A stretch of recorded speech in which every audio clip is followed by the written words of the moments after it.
Okay, we are back here on the Weege Show. So like I said, the racing wasn't quite as dynamic as what we saw at Anaheim. But deep down inside, it was still exciting.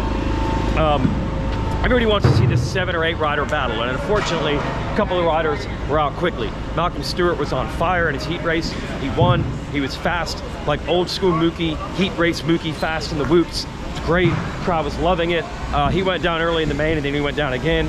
As far as the points are concerned, it's a disaster for Malcolm Stewart. Although I honestly will find a little silver lining here for Malcolm. Last year he got 3rd in points, but I don't feel at any point we saw the speed. Now we're seeing kind of the old school Mookie speed. Points wise, it's been terrible. It's like a 15th and a 22nd or something like that. Or sorry, he ended up getting 16th last week. His transponder fell off. They redid the results.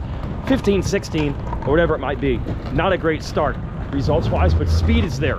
So I don't know, in this sport sometimes having the speed to win is heralded a lot more than just solidly getting, you know, 3rd through 5th every week. But he was eliminated from trying to win this main event with the early crash. Chase Sexton got knocked down by Justin Barcia. Barcia got knocked down in the same corner by Anderson in a heat. I'll talk a little bit more about that later, but essentially that took Sexton's opportunity to win away also. And Jason Anderson was in 3rd, and he went down in a turn by the mechanics area. That cost him a lot of points. And really it was down to just 2 guys. And that's where I'm gonna get to the point here. This race was actually more compelling than it looked.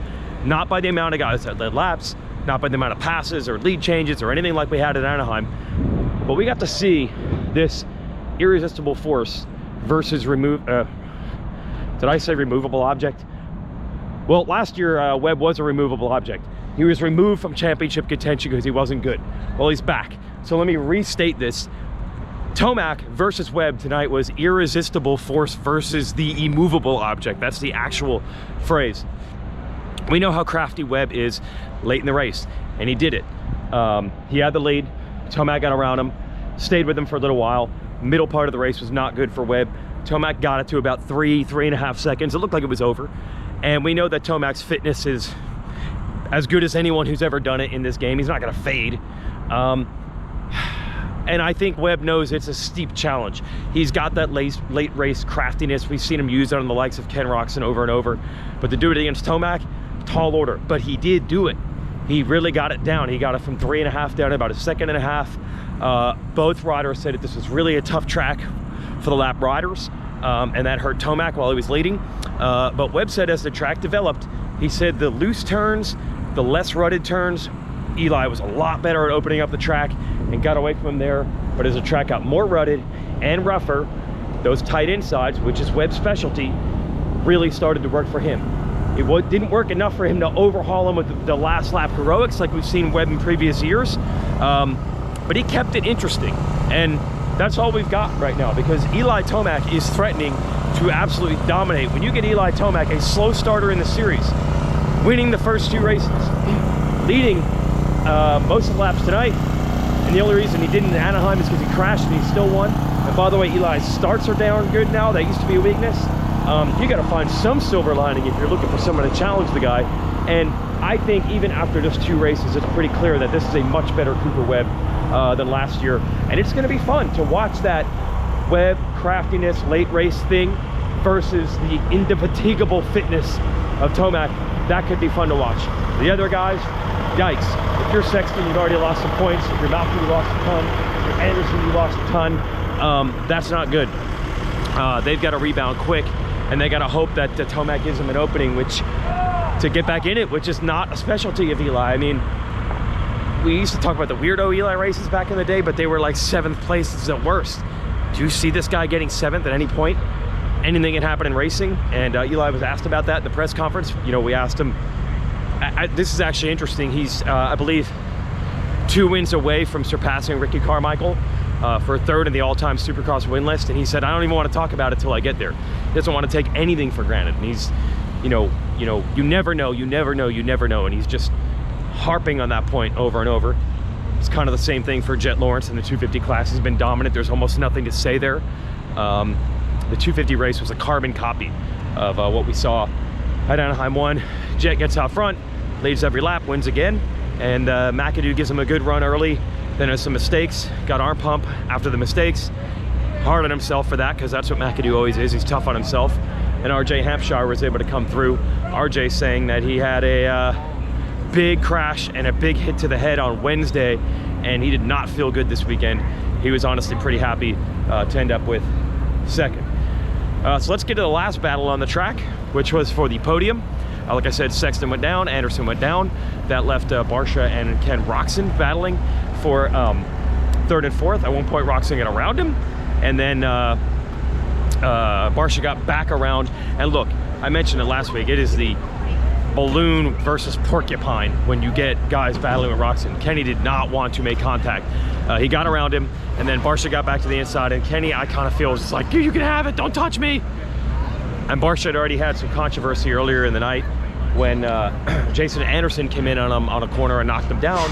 Then Anderson had this gnarly tweet about Barsha being a baby and some other B words. Barsha in the press conference said he didn't even know about the tweet. I mean, some riders don't go to Twitter during the race night. Some riders do. And he's confused because first it was Anderson knocking him down, and he said Anderson was yelling at him and dropping profanities at him, and Barsha wasn't even trying to argue. So he doesn't even really know why Anderson was mad. I've heard Anderson has actually pulled that tweet down, but it doesn't matter because the TV show screenshot it and put it on the TV. Good for Barsha to take the high road and in the end win this battle for third, because Sexton got back in it and Roczen was right there, and he held on for third. And he said, you know, he doesn't care about the drama or anything like that with Anderson. He just had a bad Anaheim one, and he really was putting pressure on himself to get back on the board here, and he did it with podium. That's a nice bounce back. He mentioned contract year.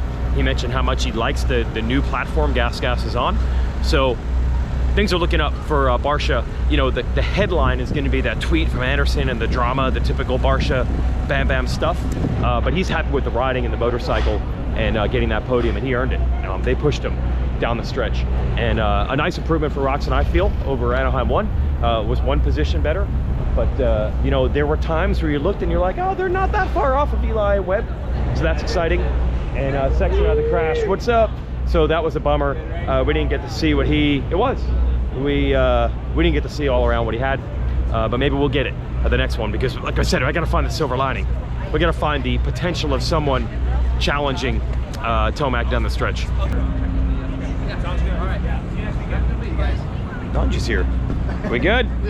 We're good. Are we on the Weege Show? Yeah. You in? Yeah. You in? Yeah. Dunge. 2 in a row for Dunge. Nobody else probably interviewed you. No, I got one. Swap. All right, I'll take it. I'll take it. It's a bit of a mess what they're telling us to do in the pit, so I'm just going to take, whether we're supposed to do this or not, I'm taking it.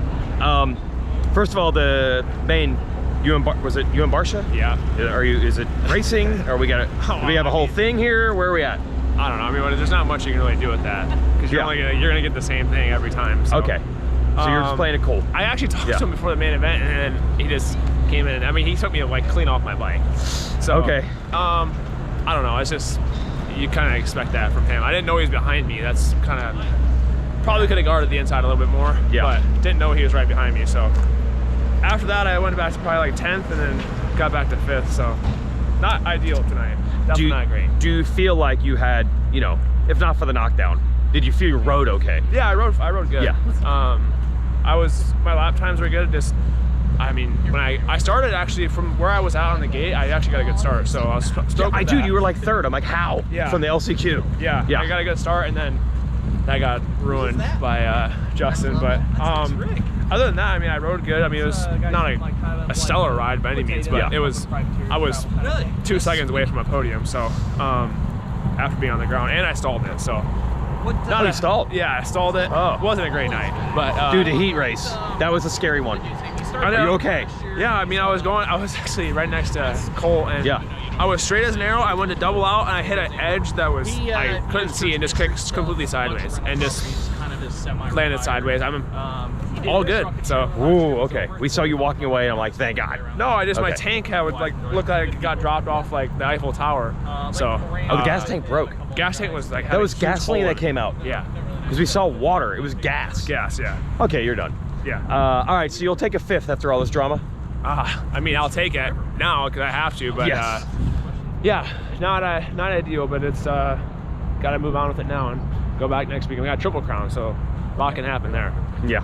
I like you the want Triple less to Crown, happen though. now. Oh, you do? Okay, you're cool. Yeah, I then. like the Triple Crown. My Okay. starts are pretty good, so yeah, starts is really, and stay away from the carnage. That's really all I got to do.